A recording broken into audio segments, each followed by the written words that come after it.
امی پوچھتی ہیں کہ بیٹا کیسی دلہن لاؤں؟ امی بس جیسی آپ، بس بال یہاں تک ہوں، آنکھیں بڑی بڑی ہوں، رنگ گورا ہو، خوبصورت سی ہو، قد یہاں تک آتا ہو، اور بس میرا خیال رکھے۔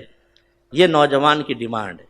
اس کے ساتھ ذرا یہ بھی بیٹا ذرا پوچھ لیتے اور یہ ڈیمانڈ میں شامل کر لیتے کہ اس کے عقیدے ضرور پتہ کر لیجیے گا، ہو سکتا ہے کہ اس کو علم ہی نہ ہو اور وہ نادانستہ طور پر کوئی کلمہ کفر زبان سے نکال دے، ہمارا نکاح ٹوٹ جائے، اس کے بعد ہمارا ساتھ رہنا حرام ہو، ہم زنا خالص کرتے رہیں۔ کوئی تھوڑا بہت عقیدے کا علم اس کو ہونا چاہیے۔ اسی طرح امی وہ نمازی بھی ہو، احکام شرعیہ عملیہ جانتی ہو، پھر اس کے علاوہ وہ صغیرہ کبیرہ گناہ کو جانتی ہو، بچوں کی تربیت کا اس کو تمام تر انداز آتے ہوں، اس کا سلیقہ آتا ہو، اس سے میرا نکاح کرنا۔ نہ لڑکی لڑکے کے بارے میں ڈیمانڈ کرے گی، نہ لڑکا کرے گا۔ نتیجہ ہمارے سامنے ہے کہ ہمارے گھروں میں گناہ در گناہ در گناہ در گناہ۔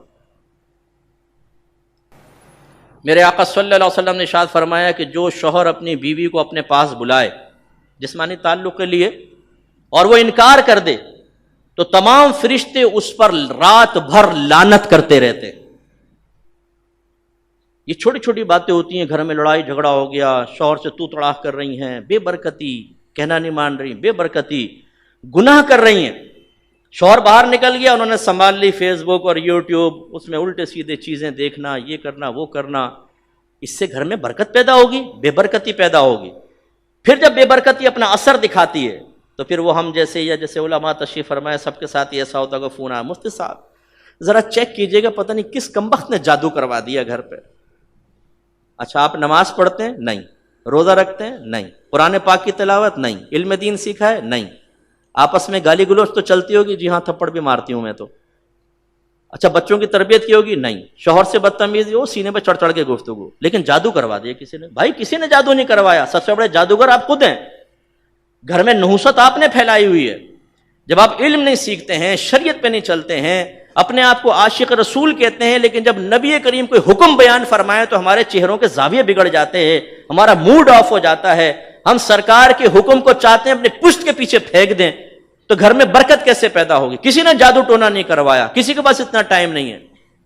میرے استاد محترم مفتی اشفاق رضوی صاحب رحمۃ اللہ علیہ، ایک دفعہ ہم UK میں سفر کر رہے تھے، مفتی صاحب کہنے لگے، مجھے بھی مفتی صاحب کہتے تھے حضرت صاحب عاجزی میں، کہنے لگے مفتی صاحب لوگ کہتے ہیں کہ جی فلاں نے جادو کروا دیا، یہ جادو اتنا آسان نہیں ہوتا کہ کوئی کسی کے اوپر کرا دے، نہیں ہوتا جادو، اس کے لیے بڑی ریکوائرمنٹس ہوتی ہیں، بڑے مسائل ہوتے ہیں۔ تو اس کا مطلب ہوا کہ ہمارے ہاں خود جادوگر ہم لوگ ہیں۔ ایک باپ کو چاہیے کہ اپنی اولاد کو سمجھائے کہ بیٹا تم بالغ ہونے والے ہو، غسل کن کن چیزوں سے فرض ہوتا ہے، اور غسل کا طریقہ یہ ہے۔ انگلش موویز دیکھ دیکھ کر جسمانی تعلقات کے بارے میں کہ کیا لیمیٹیشنز ہیں وہ پتہ ہی نہیں ہوتی نوجوانوں کو، سیکھتے تو ہیں نہیں، کیا کیا گناہ ہو رہے ہیں گھروں کے اندر میاں بیوی کے تعلقات کے بارے میں، وہ پھر ہم سے پوچھئے کہ کیسے کیسے معاملات ہوتے ہیں۔ اس میں شرم آتی ہے، نہ بچے کو خود سکھا سکتے ہیں، نہ کسی ایسی جگہ بھیجتے ہیں کہ بچہ سیکھ سکے یہ چیزیں۔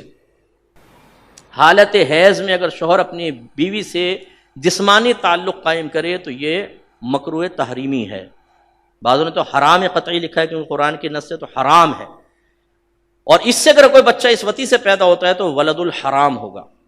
کتنے نوجوان ایسے جن کو پتہ ہی نہیں کہ حالت حیض میں اگر زوجہ ہو تو اس کے جسم کے کتنے حصے سے نفع حاصل کرنا جائز ہے اور کتنے کا نہیں۔ اب جب ہم ان میں اس میں حد پھلانگتے ہیں، لمیٹیشن کراس کرتے ہیں تو گھر میں بے برکتی پیدا ہوتی۔ بیوی پڑی سو رہی ہے، خر خر خراٹے لے رہی ہے ساری رات میں، تھک گئی ہوں جی میں اس لیے فجر کی نماز نہیں پڑھ رہی، کوئی تیوری پہ بل نہیں آتے، بھائی اٹھو نماز پڑھو، گھر میں بے برکتی اور نحوست ہوگی۔ تو معذرت کے ساتھ کتنے ہم میں ایسے بیٹھے ہوں گے کہ جنہوں نے کئی مہینے سے فجر کی نماز نہیں پڑھی، کتنے ایسے بیٹھے ہوں گے جن کے کئی سال تک گھر میں قرآن نہیں کھلا ہے یا اس نے خود نہیں کھولا ہے، فرصت ہی نہیں۔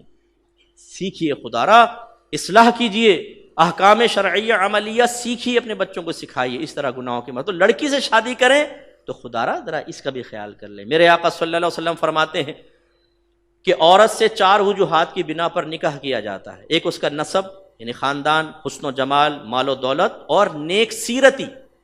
سرکار نے فرمایا تم نیک سیرت بیوی کو اختیار کرو۔ ایک روایت میں فرمایا کہ دنیا کا مال و متاع سب، یہ جتنا مال و متاع ہے سب دنیا ہے، فضول، سوائے نیک بیوی کے، اور ایک روایت میں سوائے نیک شوہر کے. یہ بہت بڑی نعمت ہے. تو ہماری بچیاں بھی اپنے خواب میں، اپنے تصوراتی دنیا میں فلمیں دیکھ دیکھ کر کے ہیرو کا تصور قائم کر لیتی ہیں.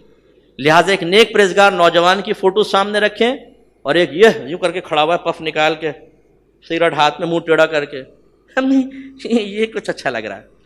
دیندار کو نہیں. ایک نوجوان نے ابھی دبئی سے مجھے میسیج کیا، مفتی صاحب 30 سال کی عمر ہو گئی ہے، داڑھی کی وجہ سے کوئی رشتہ ہی نہیں آتا، کیا میں ایسا کر سکتا ہوں کہ تھوڑا داڑھی صاف کروا دوں، جب نکاح ہو جائے پھر کر لوں؟ اور میں نے کہا بھائی خدا کا خوف کر. پھر اس کو سارا سمجھایا کہ بیٹا اگر داڑھی والے سب کے سب غیر شادی شدہ ہوتے تو میرے 4 بچے ہیں، سب کی شادی ہو جاتی ہے. یہ تم خیال ذہن میں ڈالا ہو کہ داڑھی رکاوٹ ہے. شاید کسی نے کہا بھی ہوگا، اسی سے اس کا احساس پیدا ہوا نا، لیکن ہوگی. تو ہمارے جو نوجوان بیچارے دیندار قسم کے ہوتے ہیں انہیں ریجیکٹ کر دیا جاتا ہے. جو ہماری بچیاں پردہ کرتی ہوں، نماز پڑھتی ہوں، خاندان والے کہتے ہیں نہیں بھائی یہ برقعے والی بچی نہیں چاہیے، ہمیں تو ایسی لڑکی چاہیے. بڑی معذرت کے ساتھ میں لفظ کہہ رہا ہوں کہ جو بال کھول کر غیر مردوں کے پاس سامنے آئے، میک اپ کرے تو شوہر کے علاوہ سارے اس کو دیکھتے رہیں اور اس کے بارے میں گندا سوچے، گندی بات کریں، گندے کمنٹس پاس کریں، ایسی بہو چاہیے ہمیں. اور نکمے ترین شوہر میں نے دیکھے ہیں، نکمے ترین. اگر زوجہ بیچاری برقع کرنا چاہتی ہے، وہ حرام نہیں کرنا چاہتی، تو یہ شوہر زبردستی کرتے ہیں. ایک بہن نے کہا میرا شوہر کہتا ہے میرے دوست گھر پر آئے ان کے سامنے بلا پردہ بیٹھو، کیونکہ جب میں جاتا ہوں ان کی بیویاں بھی میرے سامنے بیٹھتی ہیں.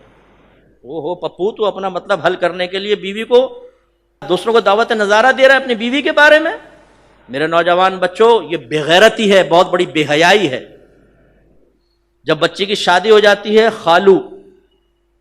خالو یہ نامحرم ہے. اسی طریقے سے کزنز نامحرم ہیں. اب ان بے پردہ نہ آنے دیں گھر میں.